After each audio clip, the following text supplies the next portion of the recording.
Boa tarde. Nosso público aqui, professor, são professores de educação física, na maioria das vezes, professores de artes marciais, mas todos envolvidos na educação, né? Perfeito. Alunos também. Eu quero aqui apresentar o professor Jorge Carvalho, ex-secretário de Educação do Estado de Sergipe. Eu vou dizer, da minha parte, um excelente gestor da educação durante os 4 anos que o professor passou. A gente ficou muito honrado em poder ter um grande secretário, uma pessoa que realmente entende da educação, sabia da problemática e até onde ele pôde resolver os problemas e ajustar outras coisas, o professor Jorge Carvalho conseguiu. Boa tarde, professor. Um professor muito bem qualificado. Eu mandei o currículo do senhor hoje para todos os meus grupos, né? Uma pessoa que tem um gabarito imenso. Professor, boa tarde. Boa tarde. O professor Jorge Carvalho, eu queria que o senhor se apresentasse. Eu falei um pouquinho, o senhor se apresenta e daqui a pouco a gente começa as nossas perguntas. Quero agradecer ao professor Dorival, ao professor Marcelo. Tá bom, boa tarde a vocês. Eu quero agradecer primeiro a você pelo convite, né, que me fez, muito gentil, para eu participar dessa conversa, dessa live hoje à tarde. Me coloco naturalmente à disposição e dizer o seguinte: eu sou, na verdade, professor, né? Eu tive na vida a consciência de que quem não teve, né, a aventura social e econômica de nascer em uma família abastada tem um caminho na vida a buscar. É o caminho do conhecimento, é o caminho do estudo, é o caminho da escola. E, claro, desde cedo o meu caminho foi o caminho da escola. E não poderia ser diferente por uma razão simples. Eu sou filho de uma professora, né, e de um mestre de obras. Meu pai era mestre de obras, minha mãe professora, uma família na qual eles tiveram 7 filhos, né? Eu sou o terceiro dos filhos, o primeiro do sexo masculino. Antes de mim nasceram 2 mulheres, a minha irmã mais velha e uma outra que morreu aos 11 anos de idade com um câncer no cérebro, um tumor cancerígeno, que nos deixou estarrecidos. À época eu tinha 9 anos. No total foram 7 filhos. Né? Uma das suas irmãs, professor, foi minha professora na graduação e na pós-graduação, a professora Célia Carvalho. Pois é, Célia é uma um dos mais novos da família. Né? Célia é a mais nova, e depois que nós éramos já adultos, minha mãe nos trouxe mais um irmão para a nossa família. Minha mãe e meu pai, por adoção, trouxeram mais um irmão para nós, né? Uma irmã muito querida, que bênção, que repetiu o nome da minha irmã mais velha. Então, eu tenho 2 irmãs chamadas Yara, a mais velha e a mais nova. Professor, o mundo é curto, né? O mundo é pequeno. Antes de eu conhecer o senhor, eu já tinha passado por alguém da sua família, que foi a professora Célia, e depois eu trabalhei 10 anos no Salesiano, e lá encontrei 2 sobrinhas suas, e encontrei mais uma irmã também do senhor, onde nós tivemos a oportunidade de viajarmos juntos, porque elas eram atletas, né, da natação, e sua irmã, uma grande incentivadora, tanto do estudo como do esporte. Então, nós nos cruzamos, eu acho que Deus fez a gente nos cruzar. E aí, pessoal, por que eu convidei o professor e o secretário de Educação? É para dizer que, em um dos momentos, nós tivemos um outro secretário de Educação que fecharam as portas para as entidades, né, que não era afiliada ao COB. E aí eu recorri ao grande secretário de Educação, né? Se a educação está ligado com esporte, esporte e educação, eu disse, epa, eu sou fã desse secretário. Eu converso com ele pela internet, então eu vou pedir uma audiência e o professor, automaticamente, sem me conhecer pessoalmente, ele abriu as portas da Secretaria de Educação e está aí também um aluno nosso que foi contemplado, o professor Emerson Taslan, que estudou ali no... meu nome é Emerson, da escola, ali no bairro Industrial, e o professor, ele nos prestigiou, dando 3 passagens para a gente ir disputar um campeonato de artes marciais no Chile. Então, pessoal, esse não é pagamento, mas é uma honraria, né? Convidar o professor para vir falar um pouco da sua gestão, um pouco da educação sergipana e brasileira. Pois olha, foi uma satisfação muito grande poder apoiar, porque eu penso que as práticas do esporte são práticas educativas da maior importância, né? Eu gostaria aqui, inclusive, de invocar um grande intelectual da educação do século XIX, o inglês Herbert Spencer. Segundo Spencer, a escola e a família possuem a responsabilidade de educar as pessoas, né?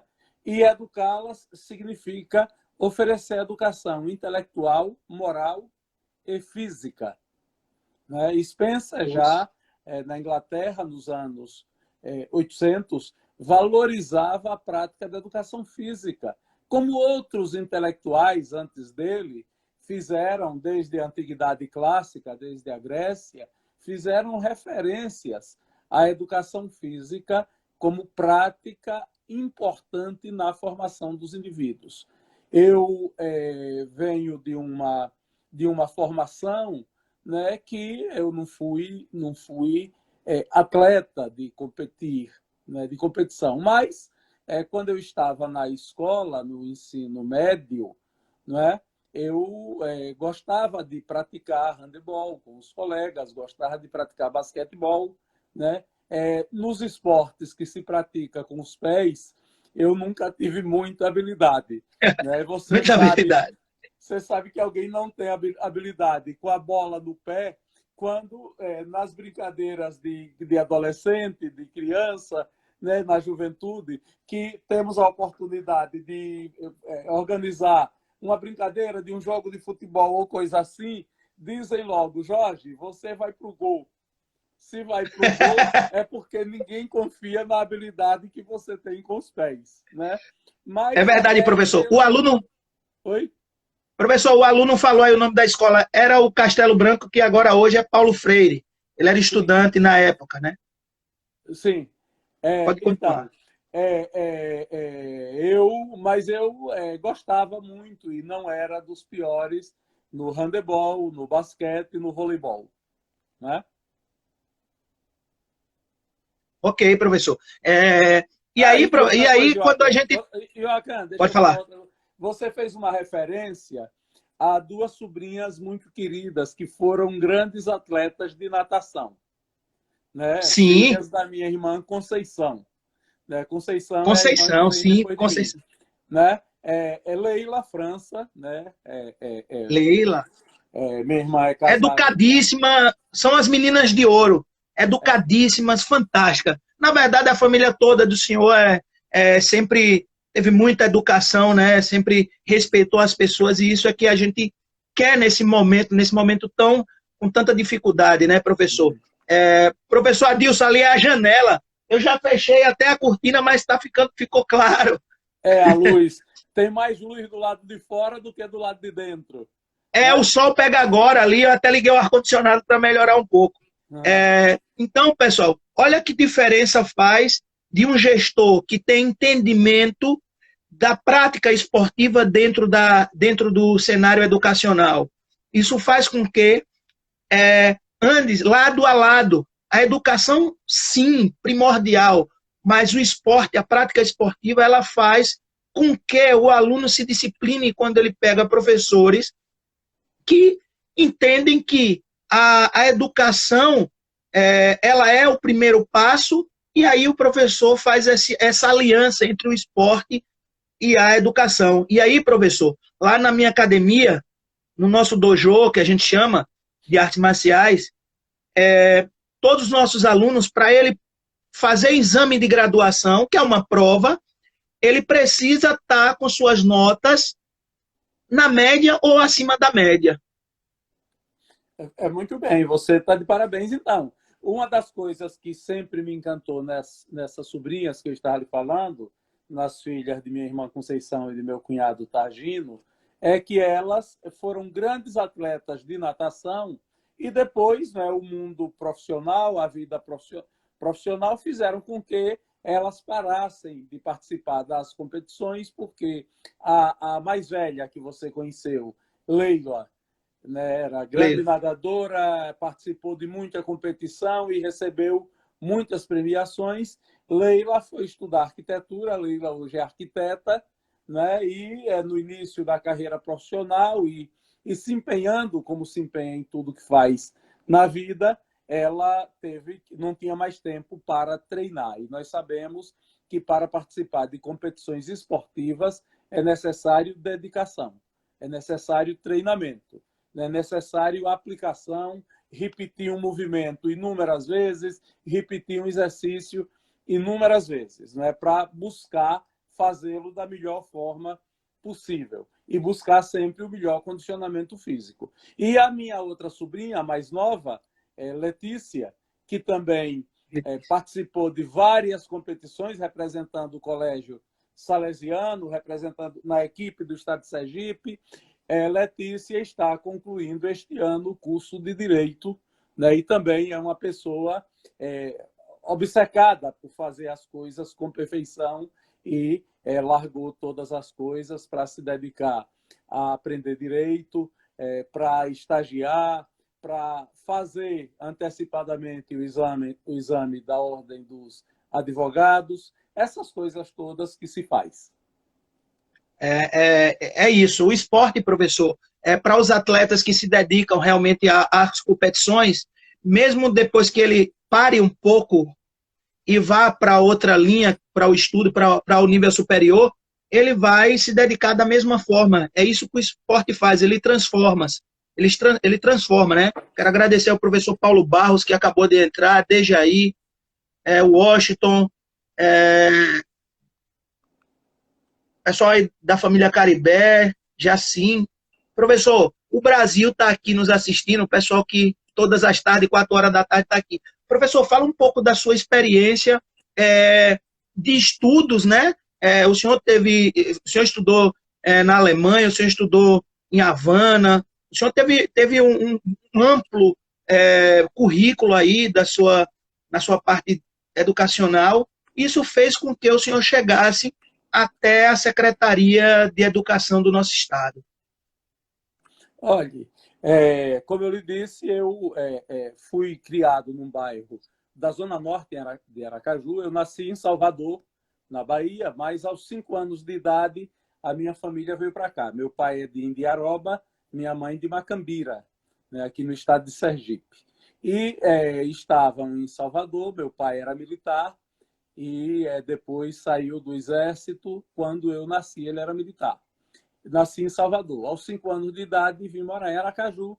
E quando entrei na escola, a primeira escola que eu entrei foi uma escola pública estadual, o Grupo Escolar Ivo do Prado. Né? Ivo do Prado. Eu estudei ao lado. Pronto, próximo da Igreja Pio X, próximo do quartel do 28BC. Não, na verdade, Ivo do Prado, eu estudei no Ivo do Prado, que hoje é Valadares, né? Não, o Ivo do Prado virou Valadares. Quando eu fui secretário de Educação, ele voltou a ser Ivo do Prado. Ah, é Ivo do Prado agora de novo, né? Ivo do Prado de novo. O Ivo do Prado é uma figura importante da história. Claro, o ex-governador, ex-senador da República, Antônio Carlos Valadares, merece todas as homenagens dos sergipanos. Não é? Mas há um fato. A lei brasileira proíbe que pessoas vivas tenham o nome em edificações públicas. Né? Sim, Quando eu estava na secretaria, nós tivemos necessidade de cumprir a lei. E todas as escolas que tinham nomes de pessoas vivas, os nomes foram retirados da escola, né? E sim, algumas sim. escolas que a gente considerou que o Estado de Sergipe poderia homenagear outras figuras mais relevantes na educação, essas escolas receberam passaram a prestar essas homenagens. E um caso é o Ivo do Prado, que voltou a ser, foi um período do governador Valadares, mas depois voltou a ser Ivo do Prado, Ivo quando eu era o secretário da Educação. Então, foi a minha primeira escola. De lá, eu estudei também no Grupo Escolar General Valadão, na Rua de Vitória, né? E Sim. no Grupo Escolar General Valadão foi onde eu passei, né, uma quantidade de anos, estudei até a 4ª série, né, do antigo ensino primário. Né? Do General Valadão, a época, né, eu fui do último ano, eu acho, do penúltimo, que houve exame de admissão ao ginásio. Né? Um dos últimos anos. Não, ainda demorou. Havendo, só acabou depois de 71.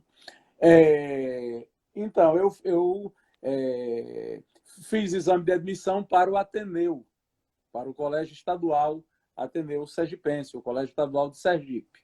Só que naquele ano, a quantidade de pessoas que procuraram aquela escola, a principal escola pública sergipana, foi tão grande que o Ateneu resolveu criar 2 núcleos. Criou o núcleo Siqueira Campos e o núcleo do bairro Industrial. Né? O núcleo Siqueira Campos funcionava à tarde no edifício do Ginásio Municipal Presidente Vargas, que existe até Presidente hoje Vargas. no bairro Siqueira Campos. E o Sim. núcleo do bairro Industrial funcionava à tarde no edifício do Grupo Escolar Augusto Ferraz, que existe Augusto até hoje no Ferraz. bairro Industrial. Né? Mas depois, logo depois, foi construído o Colégio Estadual Presidente Costa e Silva, que hoje, né, também foi uma modificação que nós fizemos. Escola Estadual de Ensino Médio Integral, professor João Costa, Centro de João Excelência, Costa. professor João Costa, uma homenagem a um grande professor sergipano, e foi construído também o Colégio Estadual Presidente Castelo Branco, que hoje é o Centro de Excelência Professor Paulo Freire. Né? Paulo Freire. Então, veja uma coisa, estudei lá e depois de lá eu fui estudar no Ateneu Sergipense, lá no centro da cidade, na Praça Graco Cardoso. Né? Estudei no Ateneu até o 2º ano do ensino médio, né? Do antigo 2º grau. E no 2º ano eu fui estudar à noite. E aí voltei a estudar no Colégio Costa e Silva, fiz o 3º ano no Colégio Costa e Silva à noite. Né? Mais Aí foi a próximo, não minha era? trajetória inicial de estudante. Quando eu terminei o ensino médio, né, o 2º grau, eu tinha muito receio, até porque eu fiz o 3º ano à noite, de não entrar na Universidade Federal de Sergipe e ficar sem estudar. A Universidade Federal de Sergipe, eu me inscrevi no concurso vestibular para o curso de Direito. E, com medo de não ser aprovado, eu me inscrevi na primeira turma do concurso vestibular da Faculdade Pio X para o curso de Pedagogia, né? Porque era um curso noturno. E não tinha muito ainda entusiasmo nem encantamento com a pedagogia, né? Mas fui fazer o vestibular apenas com a possibilidade de não ser aprovado em Direito e ficar sem estudar. Fui aprovado nos 2. E aí Coração. resolvi fazer os 2 cursos. Né? Fazia Direito pela manhã, na Universidade Federal de Sergipe, Pedagogia à noite na Faculdade Pio X, e à tarde trabalhava. Né? Essa era a minha trajetória de vida nesse período. E foi sob essas condições que eu concluí o ensino superior. Ao concluir o ensino superior, né, eu fui estagiar num escritório de advocacia e fui dar aula em uma escola na Avenida Simeão Sobral, educandário Duque de Caxias. Né? Minha esposa estudou lá. Pois é. Então, eu fui trabalhar lá como professor. Comecei a trabalhar como professor, mas fui me entusiasmando com a atividade docente e fui me afastando cada vez mais da área do direito, né? Até que resolvi fazer um curso de especialização em administração pública. Eu queria me aprofundar nos estudos, né?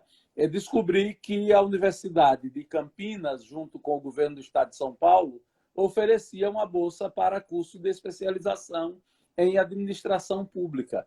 E eu fiz o concurso para disputar essa bolsa, fui classificado, né? E fui para São Paulo para, durante um ano, fazer esse curso de especialização na Unicamp, né? Fiz, e ao final do curso de especialização eu já estava com a cabeça em outro lugar e resolvi fazer seleção para fazer mestrado em educação, que era o que eu queria fazer. Me inscrevi na PUC de São Paulo, me inscrevi na Federal de Minas e me inscrevi na Federal do Rio de Janeiro. Eu fui aprovado na Federal de Minas e na PUC de São Paulo. E optei pela PUC de São Paulo, porque, na época, a PUC de São Paulo reunia um conjunto de professores e pesquisadores em educação que eram as pessoas que estavam puxando o debate sobre a educação brasileira. Era o professor Dermeval Saviani, era a professora Maria Luísa Ribeiro, era a professora Guiomar Namumelo, a professora Bernadette Gatti, uma jovem professora que veio a ser minha orientadora, a professora Miriam Jorge Wardi, né? Ou seja, um grupo de professores muito importante. E ingressei na PUC, fui bolsista, ganhei uma bolsa CAPES para fazer o mestrado, e porque fui bem colocado na seleção, né? Fui, acho que, o segundo colocado, e ganhei a bolsa. E conheci na PUC figuras interessantíssimas e muito importantes de estudiosos da educação brasileira, alguns da área de educação física, que foram meus colegas e viraram grandes amigos, como o professor Lino Castellani Filho, né?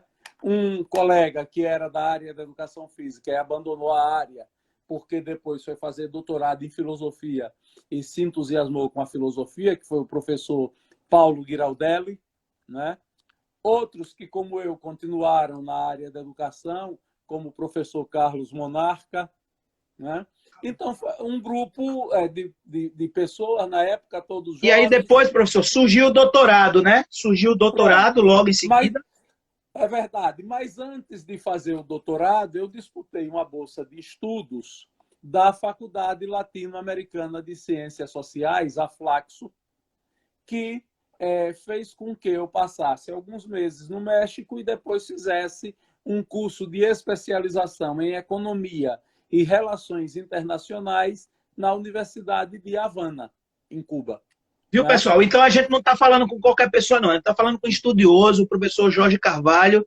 É uma pessoa que se especializou, que se capacitou para entrar realmente em um mundo que a secretaria de um estado ela é muito maior do que diversas prefeituras, né, professor?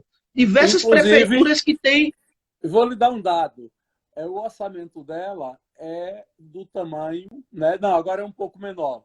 Mas ela é quase do mesmo tamanho do orçamento da Prefeitura de Aracaju.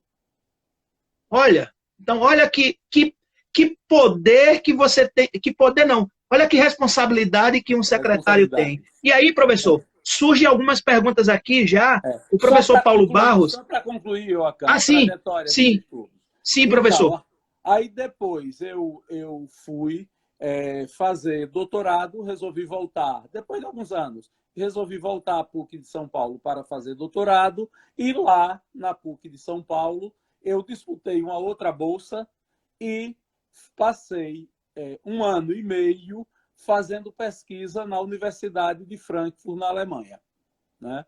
Foi essa a minha trajetória de formação. A gente fica muito orgulhoso, né, de ter uma pessoa capacitada, ter uma pessoa que realmente entende do sistema, entende da importância da educação, professor. E aí o professor Paulo Barros, ele é professor do estado de Pernambuco, ele colocou assim: boa tarde. Como o país pode se desenvolver sem investimento na educação e com pessoas que não têm um projeto educacional? Gostaria de saber a opinião do senhor. Eu acho que inviabiliza o desenvolvimento, né?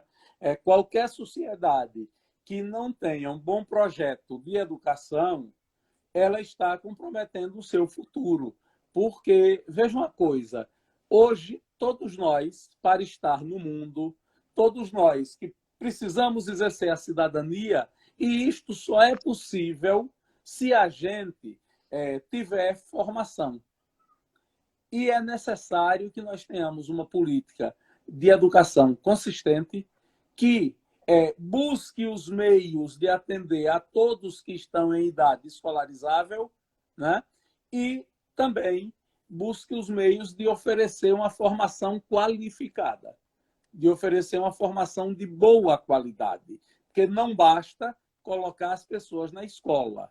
Além de colocar as pessoas na escola, é necessário garantir que a formação que elas recebem seja uma formação qualificada. Olha, acabou de entrar na sala Conceição, minha irmã, está aqui escrito MF Opa! Conceição, é Conceição Nascimento de França. Entrou. Ah, um abraço. E minha sogra acabou de entrar também, era professora do estado. Meu amigo Humberto, também professor do estado. Conceição é professora de matemática aposentada. Opa, minha sogra também é professora aposentada. A gente agradece aí. Então, professor, quais foram as dificuldades que o senhor encontrou? Também está aqui. Opa, a esposa do professor, muito obrigado. Que também é muito obrigado, professor. Também é professora, né, professor? Que bom, que bom. Qual foi a maior dificuldade, professor, que o senhor encontrou quando sentou nesta cadeira? Nesta cadeira. Olha, Joaquim, veja uma coisa.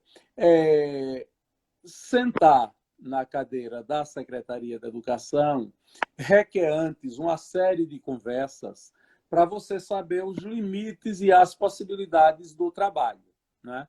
Eu fui convidado pelo governador Jackson Barreto para assumir o cargo de secretário de Educação, mas eu tenho com Jackson Barreto um relacionamento político e pessoal de muitos anos, né? Quando Jackson foi prefeito de Aracaju a primeira vez, eu fui secretário municipal de Educação de Aracaju aos 29 anos de idade, né? Eu havia acabado de voltar do mestrado em Educação na PUC, né? Eu era militante político do Partido Comunista, na época, em 86, 85, a eleição de Jackson foi em 86, né? Eu voltei da PUC em 85 e... Eu tinha acabado de chegar aqui, porque eu sou alagoano, professor, nesse período. Ah, muito bem. Então, você é sergipano, né? Porque tá aqui... Isso, eu ia receber até o título, né? Então, eu ia receber até o título. Então, aí, resultado. Eu já conhecia Jackson de outros momentos. Nós participamos, fizemos militância político-partidária juntos, né, fazendo oposição à ditadura militar, participando da campanha pela volta da democracia no Brasil, das eleições diretas já. Inclusive, eu publiquei um livro, ano passado, que trata desse período, né? Que é um livro chamado Memórias da Resistência. Né? É um livro onde eu discuto como é que foi a luta para que o Brasil, aqui em Sergipe, para que o Brasil voltasse a ser uma sociedade democrática. Pois bem, mas voltei para a educação. Então, quando o Jackson me convidou agora para ser secretário estadual da Educação, eu já tinha sido do município com ele, com João Augusto Gama, e eu sabia como eram as coisas. E eu pude dizer a ele o que é que eu queria. Eu não podia ser secretário de Educação se eu não pudesse, por exemplo, nomear a minha equipe, né? E como ele me deu essa garantia, eu construí na Secretaria da Educação uma equipe de técnicos jovens que eram pouco conhecidos, na maioria eram professores que estavam em suas respectivas salas de aula e que foram elevados à condição de gestores estaduais da educação, e alguns com muito brilho. Eu me orgulho muito de ter apostado numa moça chamada Gabriela Zelice, que foi diretora do Departamento da Educação e dirigiu toda a área técnica da política educacional do estado de Sergipe. E logo depois, quando eu saí da secretaria, quando Jackson saiu do governo, Gabriela foi convidada pelo Ministério da Educação para ser uma das coordenadoras do projeto, do projeto da Base Nacional Comum Curricular, né?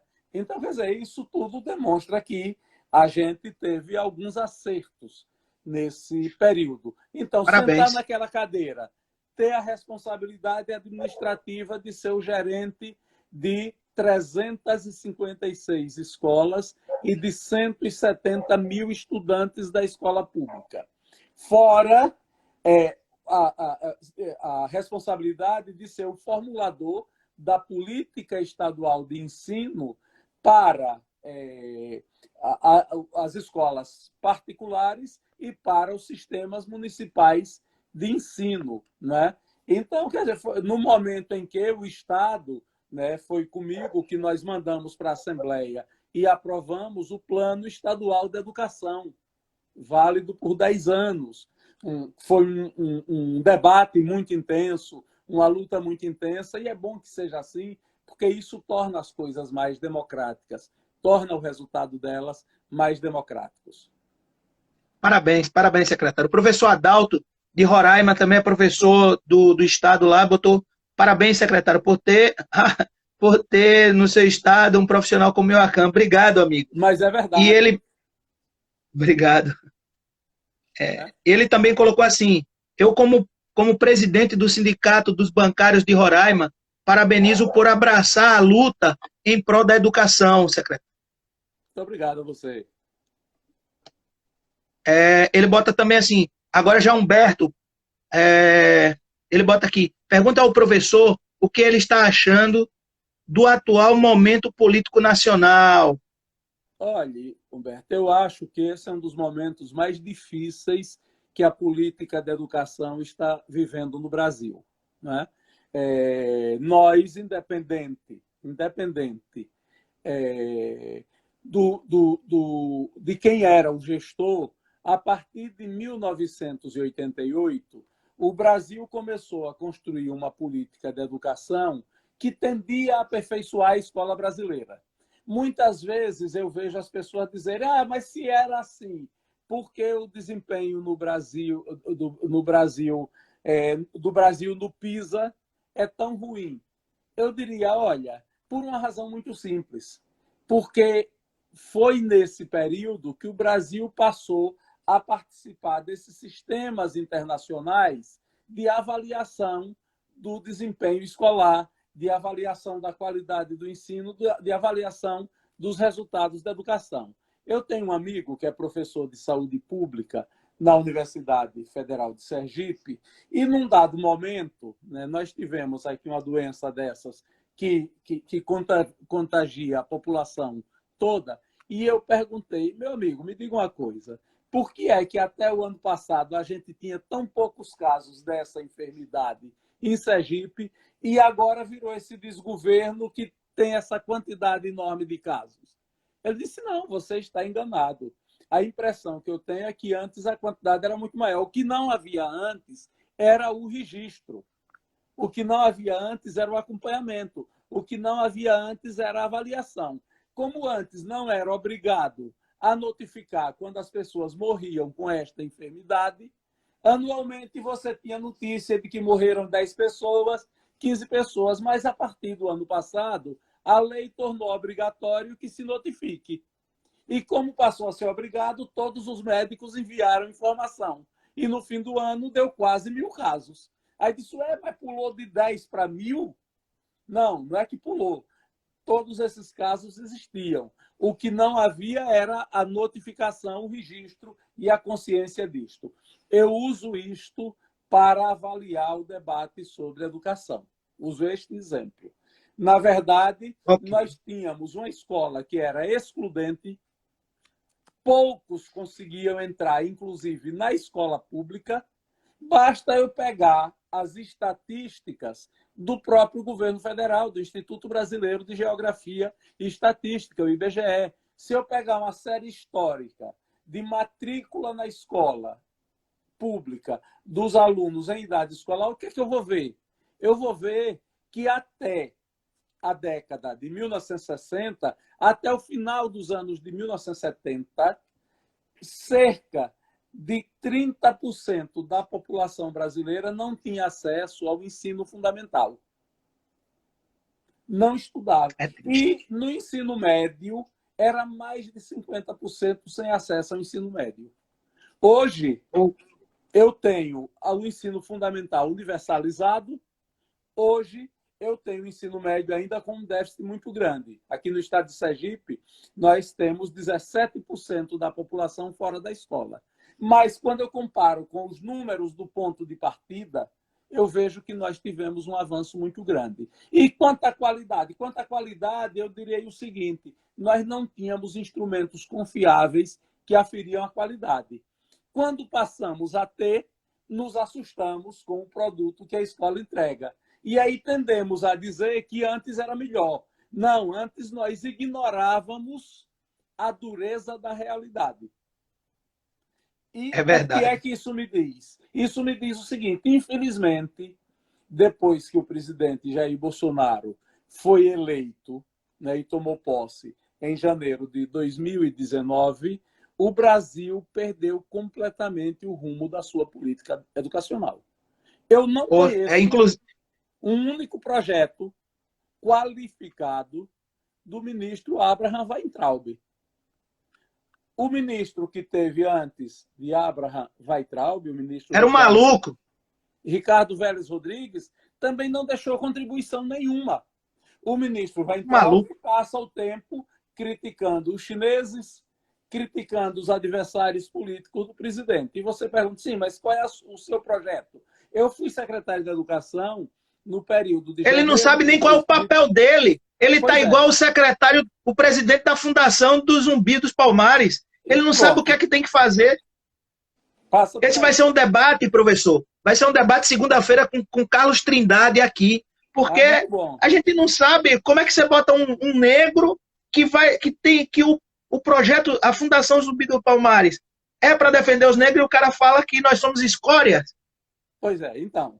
Aí eu direi o seguinte, veja uma coisa, nós abandonamos todas as políticas que nós tínhamos de inclusão na escola. Nós, por exemplo, nós tínhamos uma política de inclusão dos povos indígenas na escola, nós tínhamos política de inclusão de negros, nós tínhamos política de inclusão de várias minorias, de comunidades quilombolas, de comunidades de ciganos, e o ministro da Educação disse com todas as letras, para quem quiser ouvir, naquela fatídica reunião do dia 22 de abril, que todos nós estarrecidos ouvimos a gravação pelas redes nacionais de TV, disse: eu odeio quem fala em povos indígenas, eu odeio quem fala em cigano, eu odeio quem fala em quilombola. Ora, o governo do presidente Bolsonaro entrou e imediatamente extinguiu a SECADI. A SECADI era uma secretaria que havia no Ministério da Educação exatamente para tratar da educação das minorias. Né?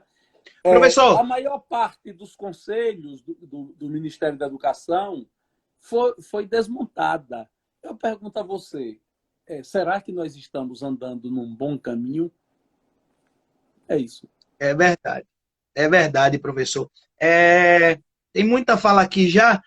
O professor Sacramento, lá de Salvador, ele perguntou, queria saber também a opinião do senhor sobre o sistema de cotas. Uhum. O senhor acha? Olha, o sistema de cotas, que o Brasil vem convivendo com ele agora no século XXI, já sofreu algumas avaliações, passou por algumas avaliações, vem se aperfeiçoando. Né? E hoje né, a maior parte das universidades aderiu ao sistema, algumas que inicialmente resistiram ao sistema. Por exemplo, melhor exemplo, a universidade mais importante do Brasil, a Universidade de São Paulo, a USP, demorou muito a aderir ao sistema de cotas, mas aderiu. Por quê? Porque o tempo foi mostrando que a importância do sistema para democratizar o ensino superior brasileiro. Há poucos dias eu conversava com um colega que é professor da Faculdade de Medicina da Universidade Federal de Sergipe, o professor Antônio Carlos Sobral Souza, o doutor Souza. Né? Souza disse de viva voz numa live, num debate que foi transmitido pelo YouTube, um debate promovido pela Academia Sergipana de Letras, né? Que inicialmente... Onde o senhor também tem uma cadeira, né, professor? O senhor também tem uma cadeira, né? Que inicialmente Parabéns. ele não viu com bons olhos o sistema de cotas, mas hoje ele pode dizer o seguinte: você entra nos cursos de medicina, nas salas de aula, no hospital onde ocorrem as práticas, você não pode dizer, olha, este aluno veio do sistema de cotas, esse entrou fora do sistema de cotas, porque são todos absolutamente iguais em qualidade e em desempenho. Então, o sistema de cotas promoveu uma democratização da universidade brasileira, porque permitiu o acesso dos estudantes que vêm da escola pública, permitiu o acesso de minorias, de negros, e aliado a uma outra ferramenta que o governo federal atualmente também está perdido para administrar essa outra ferramenta, que é o Exame Nacional do Ensino Médio, junto com o SISU, né, o Sistema de Seleção Unificada para o Ensino Superior, permitiu que as pessoas, os filhos do povo, pudessem frequentar o ensino superior onde houvesse uma vaga. Nós tínhamos uma realidade no Brasil que era o seguinte: as famílias mais abastadas, os seus filhos se inscreviam no concurso vestibular da Universidade Federal de Minas Gerais, descobria que o da Universidade Federal do Acre era em outra data, aí se inscrevia no Acre também, descobria que o da Universidade Federal de Pelotas era em outra data, se inscrevia em Pelotas também, e essas famílias que têm poder econômico mantinham seus filhos viajando no final do ano para prestar concurso vestibular em 4, 5, 6 cidades diferentes até conseguir ingressar em uma. O Enem e o SISU unificaram as provas de acesso, o país todo faz a prova no mesmo momento e os alunos são matriculados de acordo com um ranking que se estabelece nacionalmente, onde houver vaga. Né?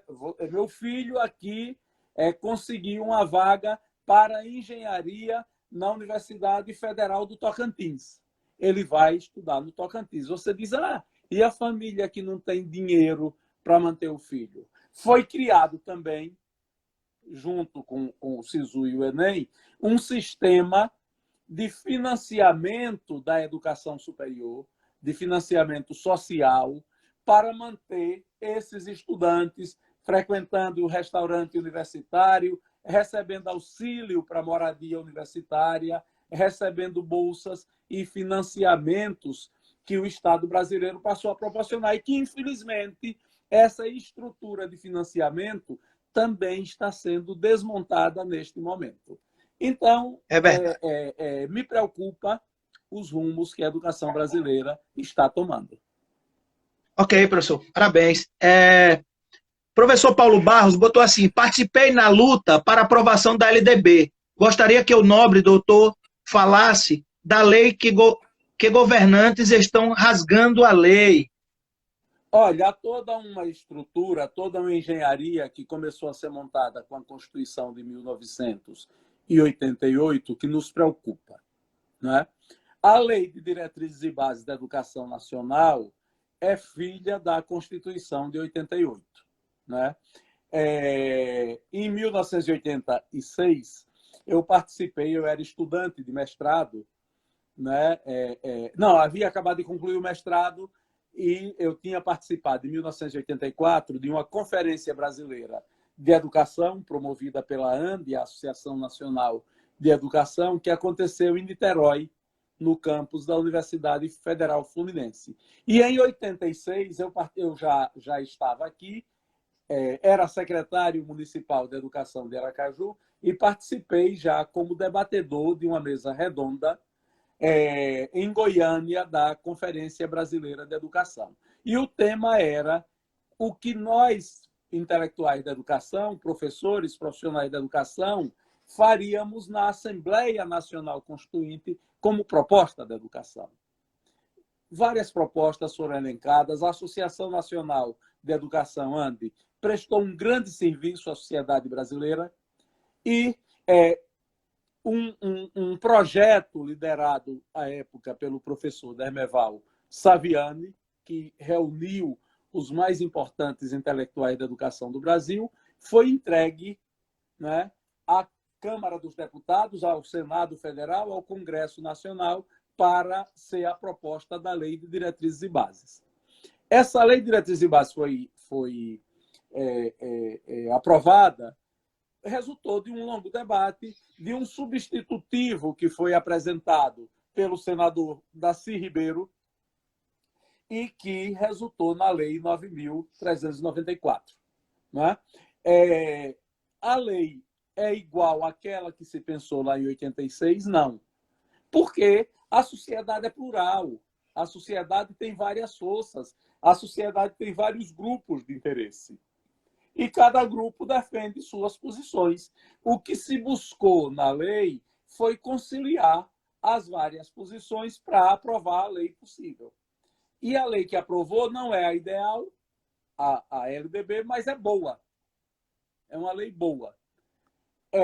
Hoje está se buscando os caminhos de desmontar a estrutura que foi montada a partir da Lei de Diretrizes e Bases da Educação Nacional. Mas, com outra preocupação, Fernando Henrique Cardoso, quando foi presidente, junto com o seu ministro da Educação, Paulo Renato, fizeram com que o Brasil criasse uma coisa da maior importância, que na época era o Fundef, o Fundo de Desenvolvimento do Ensino Fundamental, que foi aperfeiçoado e ampliado sob o governo do presidente Lula e transformado em Fundeb, Fundo de Desenvolvimento da Educação Básica.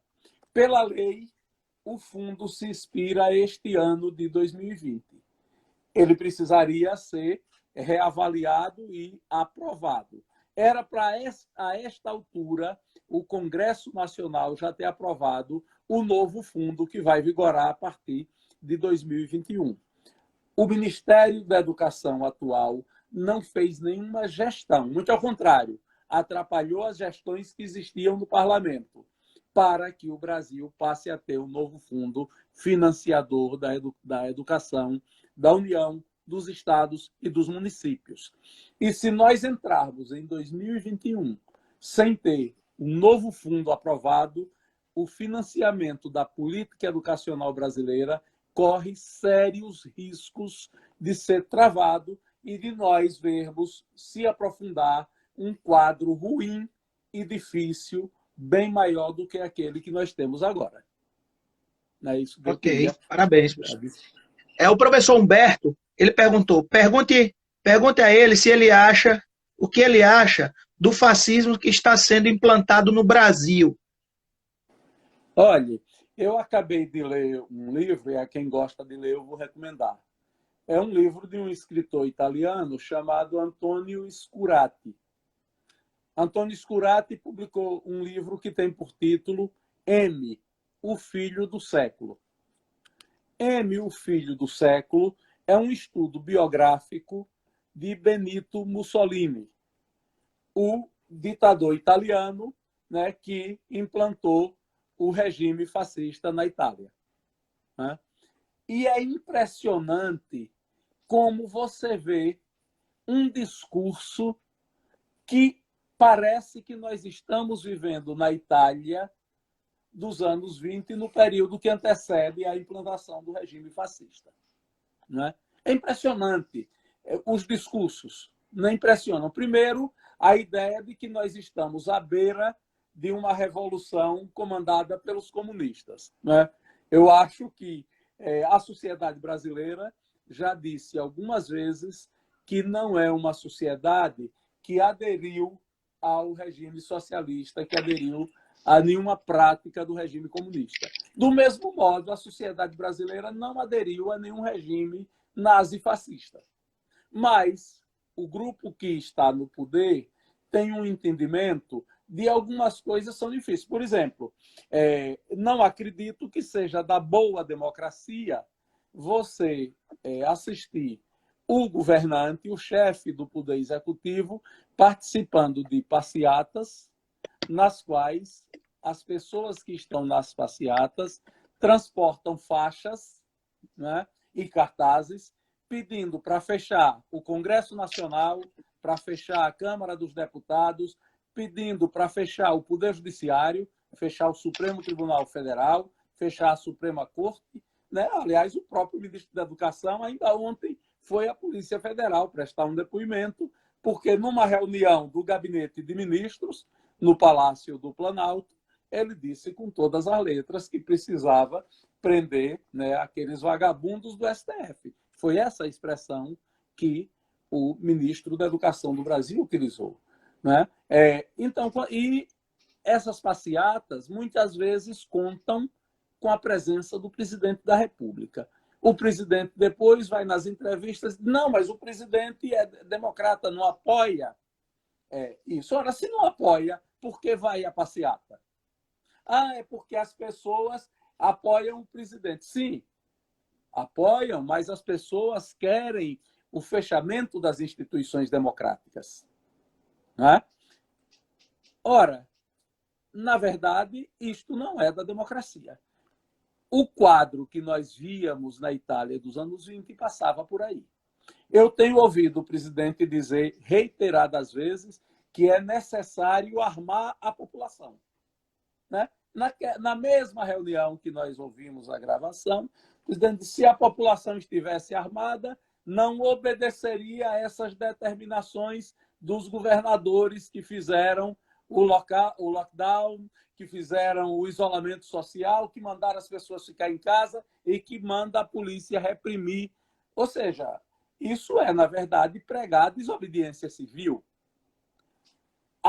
Nós vimos no último sábado um grupo de pessoas fazer uma passeata em Brasília, segurando faixas e com o rosto coberto com máscaras, tal como faz uma organização fascista norte-americana, fascista e racista, muito conhecida, que é a Ku Klux Klan, né? Ku Klux Klan. Verdade. Nós vimos isso em Brasília no fim de semana, uma passeata com essas características, né? Isto o que é? Isto é uma característica do regime fascista. A intolerância, a pregação da violência, do ódio contra o adversário político, que divergia da democracia, é natural. Mas quando você, ao invés de debater ideias, você começa a adjetivar aquele com o qual você não concorda, a chamá-lo de esquerdopata, disso, daquilo outro, né?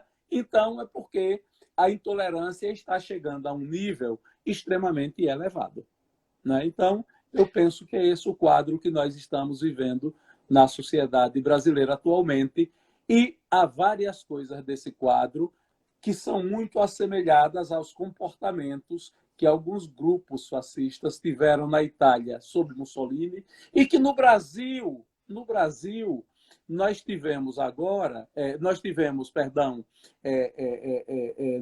no século XX, na metade do século XX, os integralistas. O movimento integralista brasileiro, na primeira metade do século XX. O movimento integralista é um movimento com laivos de fascismo muito claros, não é? E nós tivemos esse movimento na sociedade brasileira, e alguns grupos sociais brasileiros me parecem saudosos daquele momento. É verdade. Professor, papo bom. Papo de quem entende, passa rápido. A gente já tem 55 minutos de live. Eu quero agradecer. 55 minutos. Rapaz, se eu pudesse, eu ficar... 10 ou 15 minutos que estava aqui conversando. É porque É porque as pessoas que estão falando é que entendem. Então, o papo fica agradável. Se eu não tivesse uma outra atividade agora às 5 horas, vou até convidar os colegas do Karatê aí, 5 horas da tarde no Instagram do professor Alejandro Castro, instrutor-chefe da SKF Venezuela, vai ter um treinamento agora, e eu fui convidado e fiquei para divulgar dentro do Brasil. Então, já divulguei nos grupos, então estou convidando aqui quem não estava aí no WhatsApp, né? Tem uma pergunta aqui do professor Wallace. Professor Wallace, não sei se vai dar tempo, professor. Professor, na sua concepção, quem financiou... Opa, peraí, saiu. Quem financiou a torcida Gavião da Fiel a atacar os bolsonaristas? Olha, veja, eu não vi a torcida Gaviões da Fiel atacar os bolsonaristas. O que eu vi foi uma outra coisa. E olha que eu acompanho os noticiários, acompanho tudo. Qual é a situação que eu vi? Eu vi dois grupos com posições divergentes, antagônicas, se reunirem na Avenida Paulista, né, que é um tradicional ponto de concentração para atos de protesto, passeatas na cidade de São Paulo. E marcharam, né, cada um numa direção, de modo que se encontrariam num ponto X. Né? E, naturalmente, duas massas que se encontram com posições divergentes, elas terminam, né, entrando em conflito. Né? Pessoas radicalizadas eu vi nos dois blocos. Por exemplo, eu vi uma senhora no bloco que defende a posição do presidente da República com um taco de beisebol na mão. Eu pergunto a você, uma pessoa que vai a uma passeata portando um taco de beisebol, ela vai pensando em convidar alguém que está na passeata para jogar uma partida de beisebol?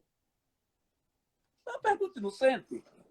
Não sei, talvez aquela senhora estivesse lá dizendo, quem sabe quando acabar a passeata eu encontro alguém que queira jogar uma partida de beisebol comigo, já vou levar meu taco. Um taco de beisebol é uma arma branca. Um taco de beisebol é uma arma branca. Né? E não tem nenhum sentido um cidadão de bem ir a uma passeata com um taco de beisebol na mão. Mas... O professor Wallace ele já está agradecendo aí pela fala do senhor. O professor Wallace estudou comigo na Universidade Tiradentes. Ele já está agradecendo. Professor, o próprio Instagram ele desliga, né, com 1 hora. A gente só tem 20 segundos. Eu vou agradecer aqui a todos os professores que entraram, que contribuíram bastante para essa live. Quero agradecer ao professor que em nenhum momento ele não quis fazer a live, ele aceitou de primeira. Professor, muito obrigado. E essa live, professor, ela é uma live solidária. Ela é uma live onde a gente está pedindo que os professores, os líderes, convoquem seus alunos de 20 a 45 anos para ir doar sangue. Porque todos os nossos bancos de sangue estão muito baixos, então a gente está fazendo esse pedido porque a gente sabe que a gente salva vidas. Então, meu muito obrigado. O Instagram já vai desligar. Vamos ficar assim para a gente ficar bonito. Muito obrigado a você, Joaquim. Muito obrigado.